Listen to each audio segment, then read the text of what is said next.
Segundo video de el femianálisis, teoría idiomática. Dijimos que esta teoría idiomática, o sea, la terapia idiomática se divide en dos vertientes y también en tres, porque eh, las perspectivas de géneros, los otros, las otras identidades, tienen también prácticas, ideas, definiciones, conceptos muy diferentes, no ven el mundo como uno. Entonces quizás ni registren. Hay algo que en este librito que pensaba hoy, algunos titulitos, compartir con vos, eh, comentar, es decir, a partir de los títulos, estos tres ensayos de femianálisis, que surgió en contra de Freud, digamos. Sí, a Freud, los primeros herejes, Adler fue el primero, Alfred Adler. Él pensaba que el poder estaba primero, el deseo de poder, que después lo retoma Foucault y otro. Y bueno, retomamos. Hay una motito que pasa haciendo ruido, no sé. Contaminación sonora. Eh, Adler, dijimos, a partir de las inferioridades corporales, uno busca compensar. Es una teoría compensatoria fundada en el deseo de poder. No es la libido, decía Adler. Después también Hume, Carlos Gustavo Jung, que también habla del inconsciente colectivo, la sombra. Y así existieron muchos herejes. eh, y las mujeres, muy pocas mujeres empezaron a che, pero nosotras decimos otra cosa, es decir, que sin duda que habrán tenido muchas objeciones de conciencia para, che, esto es todo, todos son hombres, los que fundaban el psicoanálisis es una cofradía de, de hombres, ¿no? Incluso la hija de Freud, Ana, el mejor lugar para la mujer de la época de Freud era el de seguir al padre, ¿no? El padre ideal, casi Dios. Pero se dedicó a los chicos. Ella, como papá no se dedicó a los chicos, yo soy mujer, me dedico a los chicos.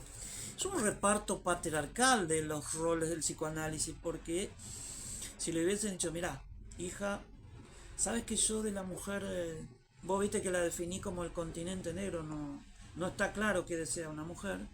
O sea que Freud ahí lo que está diciendo es que no entendió a las mujeres, como lo dice Miller, como lo dijo Lacan también, alguna cita que yo pongo acá. Tendrías que dedicarte a investigar, dedicarte a la feminología, que legítimamente tiene que ser parte del psicoanálisis con premisas para poder entender.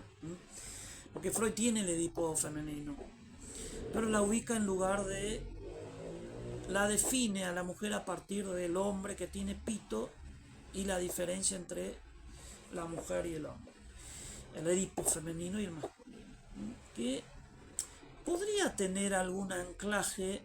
Ahora, lo que se percibe, lo que se valoriza y lo que se define como realidad compartida, el sentido común, digamos, es lo que delimita lo que se percibe. O sea que vamos de las ideas, de las representaciones a la percepción, pero Freud fue desde la percepción, es decir, la niña observó las diferencias, es envidiosa, quiere ser como el varón. Ahora, todas esas cosas que Freud observó, incluso el síntoma histérico y las obsesiones, pueden ser síntomas de un sujeto ya social. Por eso, desde el socioanálisis, que yo es una transdisciplina que fundé, que el socionalista, por ahí está el libro, ahora te lo voy a mostrar, el socionalista. Bueno, acá tenemos al socionalista, que hay, hay un sujeto social, tanto en el sujeto del inconsciente lacaniano, y es un inconsciente subjetivo.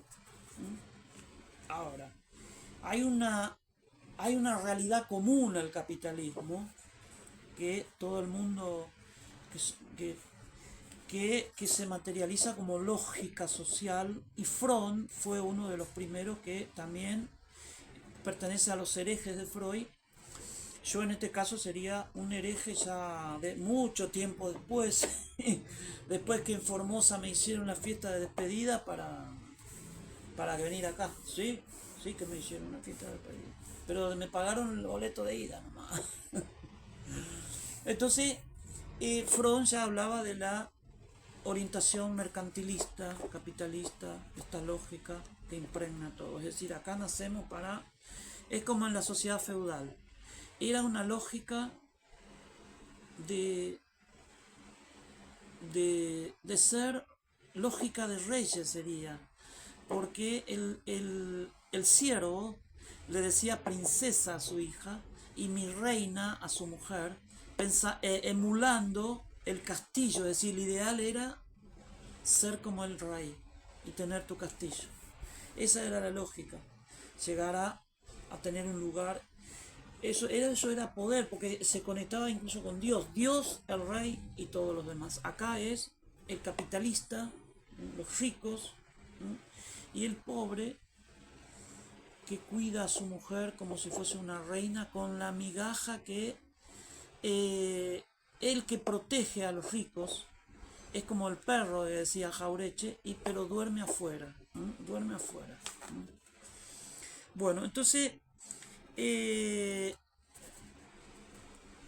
como hereje de Freud y otros como los neoanalistas o Fromm, también existió Karen Horney. Ella estudió el autoanálisis, la neurosis contemporánea, la neurosis social, digamos, una forma de ansiedad, reactividad, etcétera, deseo de poder, búsqueda. Eh, Elabora su propia teoría sobre, diferente al de Freud. Si bien no atacó frontalmente a Freud, lo que estaba diciéndonos Erich Fromm, con el hincapié en lo social que puso él, porque él hizo sociopsicoanálisis, es decir, más sociológico, incluso reformula el Edipo, etc., y crea la psicología social analítica. La que Pichón acá dijo que creó, en verdad lo creó Fromm. Si vamos a los textos, yo te puedo mostrar ese libro para que veamos. Ahora lo vemos. Bueno, en este librito, Espíritu y Sociedad de Fromm, acá tenemos la psicología social analítica, 1937. Y dice cosas muy parecidas a la que dijo Pichón respecto de... Pichón Rivière, sin duda, habla de los grupos operativos, grupos centrados en la tarea, bueno, que lo podemos encontrar también en Omans y otros. O sea, lo que demuestra que Pichón se leyó, o sea, fue un psicoanalista que leyó y que propuso psiquiatría una nueva problemática. Bueno, es interesante como promotor de los avances y todo eso, los grupos operativos y demás, la dinámica de grupo. Bueno, son crédito para Pichón. Bueno, pero el hereje de Freud ya lo había empezado en el 37. Karen Horney, Susan Isaac, Clara Thompson, psicología de la mujer, qué interesante. Entonces, yo le digo feminología porque hace falta conocer muy bien la psicología y la sociología. La feminología no puede ser unidisciplinar primero, porque es como te digo, el lugar asignado sociológicamente a la mujer, la familia en el capitalismo clásico, fue un lugar de ser pospuesta por el hombre, lugar de no participación, lugar de no desarrollo vocacional, lugar del... Y ella, cuando uno ama, comparte la vida con un hombre, también uno se identifica, si uno quiere. Por eso la nena quería ser como el hermanito, salir, tener ciertas libertades. Pero ir a la cancha es una libertad. Acordate que estuvo toda la semana, 14 horas, entre viajar y todo eso. Y porque va a la cancha se le reprochan cosas. O sea que verdaderamente el varón del capitalismo es el burro de carga, el varón domado de Esther Vilar, que Yo me inclino hacia Esther Vilar. El libro El varón domado. No podés dejar de leerlo. Y su contra, que es el masculiné que Pierre Bourdieu habla, es la dominación masculina. ¿A quién le creemos? Yo creo que ambos, ella mujer, se posicionó en el lugar de amo en relación al hombre y Bourdieu se posicionó en relación de amo en relación a la mujer. O sea, fueron víctimas de sus respectivos idiomas de género, el masculiné y el feminé. Y en este modelo idiomático lo primero que estamos en guardia es evitar esto de la colonización idiomática, es decir, juzgar a la mujer a partir de la mirada del hombre.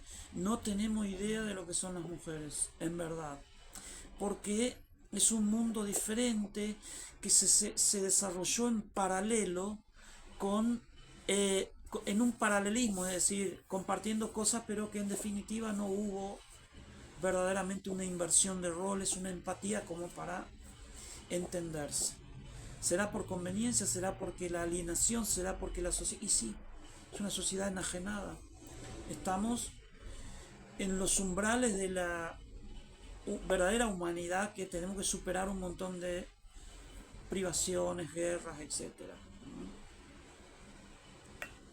Entonces, eh, estas primeras mujeres que empezaron a afirmarse, empezaron a decir cosas diferentes, es una afirmación eh, tímida, autoafirmación de la propia identidad. Es decir, yo digo esto, Susan Isaac, Melanie Klein, que valora los pechos, si bien se analizó con Jone, que es un discípulo de Freud, eh, lo que estaban diciéndonos estas psicoanalistas es, no, yo voy a... Me parece que lo que dijo Freud en La sexualidad femenina de 1931, con un montón de psicoanalistas, Grenagre, Jones y otros, no es lo adecuado. Entonces, como mujer, hizo otra teoría que es más maternal. Los pechos, la fijación, las posiciones esquizoparanoide y depresivo que existen todos esos procesos. Todos tenemos un momento de temor al cambio por temor a lo nuevo, que es la posición paranoide. O sea, por eso es que todos son un poquito paranoicos, ¿cierto? Y, pero también hay momentos de integración depresiva, es decir, en que aparece la realidad. Bueno, Melanie Klein, entonces, podemos tomar su teoría como una teoría idiomática el féminin. ¿Por qué no salieron a atacar frontalmente? Porque en esa época había hegemonía del masculineo, o sea, el discurso de Freud, psicoanálisis, fue Freud hasta... Incluso Lacan empieza a tener auge después que murió, después de los 80. Antes lo seguían un grupito de gente y los verdaderos freudianos como Gren y todo eso seguían dándole, Pontalice, el autor del diccionario de psicoanálisis, seguían dándole fruta, ¿no? De modo que hubo reacción de género ya desde los comienzos. Y las histéricas, acá, esto sería la operatoria de cómo surge todo esto del femianálisis. Porque una vez que constatamos que el hombre, desde su mirada sesgada, desde su etnocentrismo masculino, la palabra etnocentrismo es antropológico, es decir, ver otra cultura en términos de mi cultura. O sea, la antropología, los dueños del mundo eran los europeos. Iban a una tribu a decir que eran culturas salvajes, primitivos, etc. Pero porque los miraban a esa cultura en términos de su propia cultura de referencia. Era una proyección, visión sesgada con la parte cognitiva, generalizar la propia cultura, proyección. Es decir, lo mismo pasa entre el hombre y la mujer, que un género ve al otro en términos de un sujetocentrismo o un yo autocentrado que no se descentra de su mirada como para ver, bueno, acá está mi mirada y la mirada de ella. Son dos mundos, dos diferencias al menos. No. Entonces esta es la operatoria que devela la teoría idiomática del femianálisis, de que Freud histerizó a la mujer que el capitalismo pospuso, la mujer quejosa de un lugar de ser pospuesta, un lugar de no participación, un lugar de no ser sujeto trascendente, es decir, que sale, el hombre sale, lee diario, participa en la política, teoriza, es científico, eso por muchos años. Y algunas pocas heroínas que se enfrascaron en ser médica, estudiar, etcétera. Porque es que el capitalismo no le dijo al hombre, hola, ya terminó su trabajo, sí, patrón, ya está ahí, ya mañana sigo. Sí, mañana me pagan los 6 millones de dólares y te voy a girar tus 50.000. 6 millones y le gira 50.000, mirá qué choreo. Capital es el sudor de tu prójimo. Esto supone mucha sociología, muchos libros, o sea que un grupito de ilusos que subieron ahora pensando que van a cambiar el futuro no van a cambiar nada. Es decir, porque esto es parte de la cultura. Son grandes teóricos del capitalismo. Tenemos, pero siempre están los ilusos. Bueno, entonces el patrón le dice, bueno, sería bueno que traiga a su familia a pasear, a participar en la empresa y la política y el arte, la religión. Nada de eso. Entonces la mujer quedó en un lugar asignado, impuesto socialmente por el orden socioeconómico, la casa. Ella se desarrolló como madre, criar chicos, etc., en un lugar cómodo, fue mantenida por este hombre proveedor, que era el que moría en las fábricas, moría de a poco, es decir, porque él entregaba fragmentos de su vida a precio de un salario. Bueno, él queda mal como resultado, y al que se le culpa es a él, pero nadie dice, no, pero querida vos, participaste menos, votaste recién en el 51, fuiste a la universidad con fulana, porque la sociedad imponía eso. No fue que el hombre lo hizo intencionalmente. Chicos, mañana reunión de hombres. ¿Para qué? Y para ver cómo oprimir a estas mujeres. Están queriendo ahora ser estadistas, licenciadas, así que tenemos que contraatacar y volver a esclavizarla. ¿Les parece? No, esto no pasó. A él le asignaron el lugar de burro de carga, funcional al capitalismo para producir plusvalía, y a ella como sostén maternal, criar hijos, criar nuevos esclavos. La mujer, el lugar de la mujer madre, familiar, fue esa y es todavía criar esclavos útiles para los patrones. Esto que estoy diciendo no es nuevo. Con esto estoy diciendo capitalismo, clases sociales, mucha sociología, historia, es decir, la emigración campo-ciudad. Es decir, estoy hablando de historia, sociología, economía política de Marx, es decir, es una visión crítica respecto al capitalismo. Muchos pueden creer que no, pero el trabajo no es malo, estoy de acuerdo, ni el capital es malo. No es malo. No es malo el capital. Lo malo es que lo tenga una minoría. Porque las fuerzas productivas que dice Marx que colisionan con el modo de producción en un momento dado, y se abre una época de cambio, como pasó con la máquina de James Watt. Antes era todo campo. Estaban los gremios, el que hacía el tractor, no, la carreta era el genio, el maestro del gremio. Y los aprendices lo veían como Dios. Esa rueda que él sabía el secreto de cómo los gremios. Pero con la máquina de James Watt, que revoluciona toda la hilandería, las fábricas, empezaron los trenes y hasta... Todo eso mutó y revoluciona toda la producción capitalista, que ahí sí necesitaba mano de obra del campo. Entonces, la migración, entonces se configura el capitalismo. Y los que venían del campo quedaban en las villas miserias, como hay muchas villas todavía.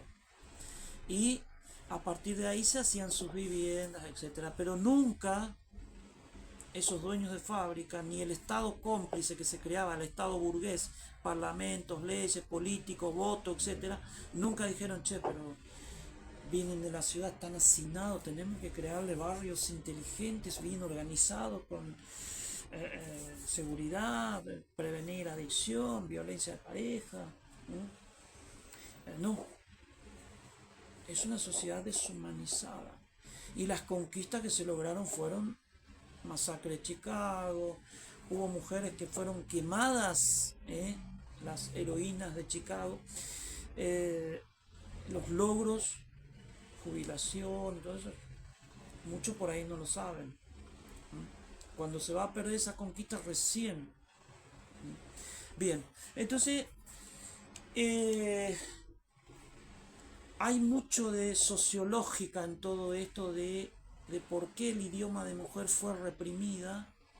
Es un idioma sofocado, digamos, no tuvo el desarrollo sociopolítico, social y cultural que debiera. Quedó relegada al ámbito familiar. ¿M? Quedó, es como una habilidad que no fue desarrollada. Es como el cerebro, áreas que no se usan se atrofian. Los músculos, si no haces gimnasia, se te atrofia, ¿no? ¿Entendés? Entonces yo a veces que me pongo a lavar los platos, me sale músculo. Bueno, ¿y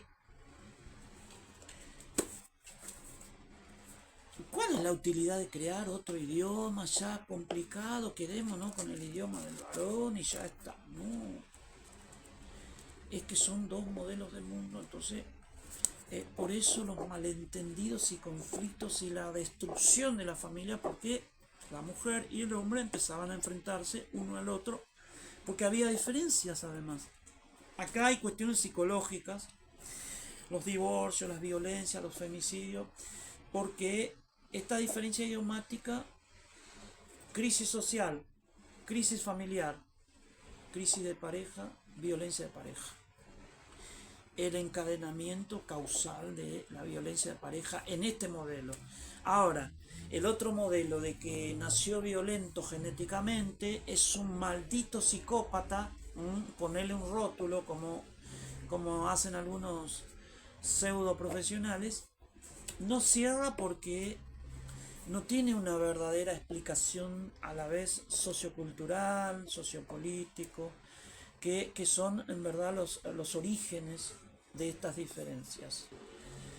Bueno, entonces tenemos que este proceso de desarrollo histórico, social, y desde el psicoanálisis, de cómo hubo un predominio del masculiné, porque Freud mismo fue un hombre y no tuvo conciencia que su inconsciente pulsional, el inconsciente libidinal, de realidad sexual, como te dicen, acá se trata de eh, no se dio cuenta que estaba describiendo los contenidos de ese inconsciente, pero que tenía una forma, una configuración, es decir, es un verdadero idioma que define, que da lógica, que le da valor de verdad a la vida de un sujeto eh, eh, en relación a lo social, digamos, el lugar que ocupas, etcétera. Entonces, lo que decimos es que eh, el inconsciente no es simplemente una realidad pulsional, sino que describe verdaderamente eh, la verdad de una vida, la lógica, le da sentido inmanente a algo que es diacrítico también, o sea, no es que ya esté todo escrito, pero lo escrito como premisa se plasma en un intento de lograr cosas, es decir, por ejemplo, tu modelo inconsciente de familia, intentar llevarlo a cabo, que siempre cuesta porque de la otra parte también te exige otra cosa, es decir, el hombre también tiene su familia inconsciente.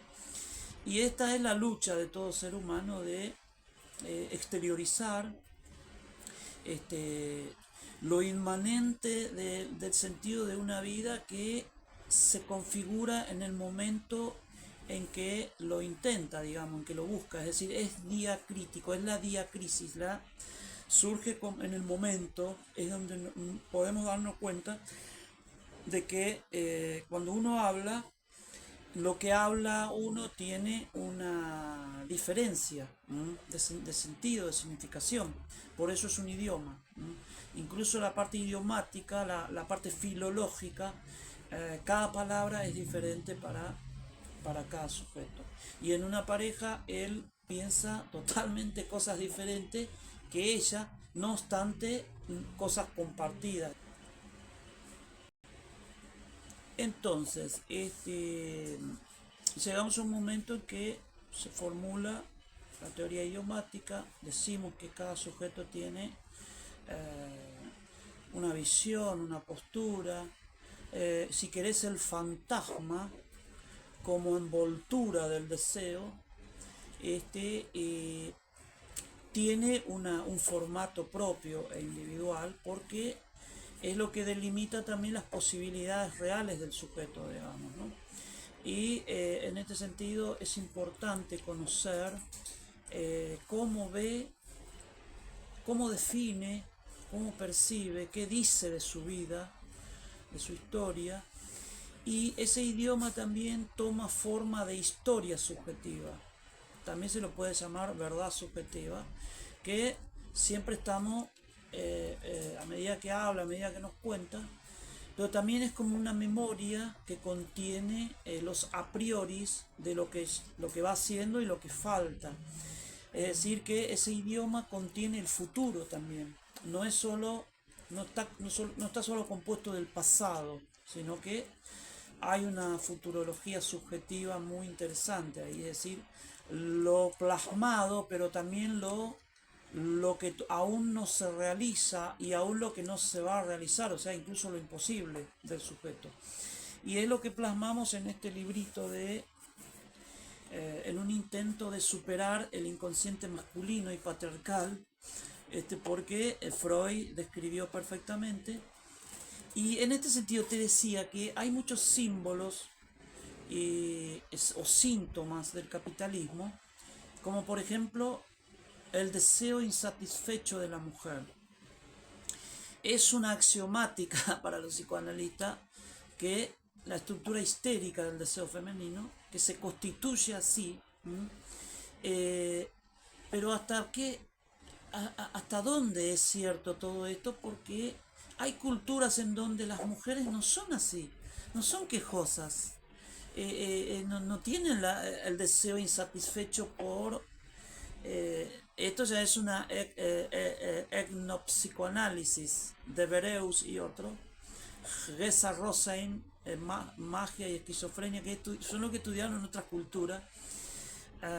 El etnopsicoanálisis, hice un video acá. Y entonces, ¿qué sería esto del goce de la privación de la histérica que parece que define a la mujer como en relación al varón? Y sería simplemente el síntoma del lugar impuesto por el capitalismo, que es la del no lugar práctico. Es una posición insostenible estar en un lugar donde no participas en lo que tu hombre sí participa, no trascendes socialmente, él sí, político, científico, etc. Entonces, este lugar de no sujeto al que fue pospuesto, salvo el de madre productora de nuevos asalariados, entonces es una demanda de injusticia, entonces, o sea, es un lugar de injusticia vivida como lugar asignado en relación al hombre. Por eso es que la identificación masculina, la identificación viril, esto de... Y la mujer encuentra la salida de este no lugar al imitar a su compañero, es decir, salir también a trabajar, salir también a pelear los lugares de ciencia, política, etcétera. Pero ¿con qué se encuentra? Con que son lugares de explotación también. Ella cree que se libera de su hombre, de su hombre proveedor y sale y encuentra con que tiene que trabajar 14 horas también como él, etcétera.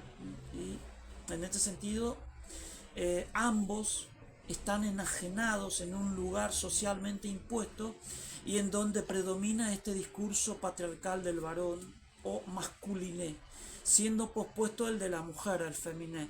Entonces fue un idioma reprimido, excluido de la participación social. En ese sentido es que lo decimos. Entonces, lo justo es liberarla de ese lugar de ser pospuesta y buscar formas vinculares, formas más participativas de la mujer en lo social, porque también fue psicopatologizada, porque es una histérica, es decir, tiene parálisis, a ese conflicto con el hombre, con la sociedad, con quienes me oprimen, con quienes me hacen sufrir, se lo llamó histeria, ya sea de conversión, parálisis, desmayo o la histeria de transferencia, la propiamente dicha. Entonces se lo trató de enferma como intento de control psicosocial, como, como mecanismo religioso de culpabilización de la víctima, y se la revictimizó con esto al tratarla de enferma, de histérica. Y hoy día hay psicoanálisis de histeria. Ahora, si la mujer, el psicoanalista espera llevarla hacia un momento en que se evidencie los orígenes de ese síntoma en el Edipo, bueno, eh, pero estamos viendo un Edipo injusto, un Edipo donde ella, su discurso fue sofocada, reprimida, y queda forcluido, es decir, excluido de lo simbólico social, digamos, donde predomina el masculiné. Y el psicoanálisis actual es masculiné, es decir, Lacan, la axiomática, van a estar 1000 años estudiando Lacan. Cuando lo que observamos es un idioma reprimido que necesita desarrollarse vocacionalmente, participar en su discurso como valor de verdad para definir las cuestiones y sentar que la feminología, el femianálisis como terapia de la mujer, es una verdad necesaria en una sociedad que me parece que ahora le da un poquito más de lugar a la mujer porque la mujer se lo ganó, tuvo que luchar, tuvo que surgir el feminismo para estas pocas conquistas que tiene la mujer. Y ahora estamos haciendo esa operatoria desde la teoría idiomática, el femianálisis, la feminología y la andrología, que sería lo que podía ser el psicoanálisis masculino, ¿no? O psicología masculina. Entonces, para analizar a un hombre, hacerle terapia, hace falta conocer al hombre. Conocer cómo fue estructurado, su identidad, su tipo de elección, su tipo de amor, etcétera, el lugar que le asigna a lo social. Y esto es bastante sociológico.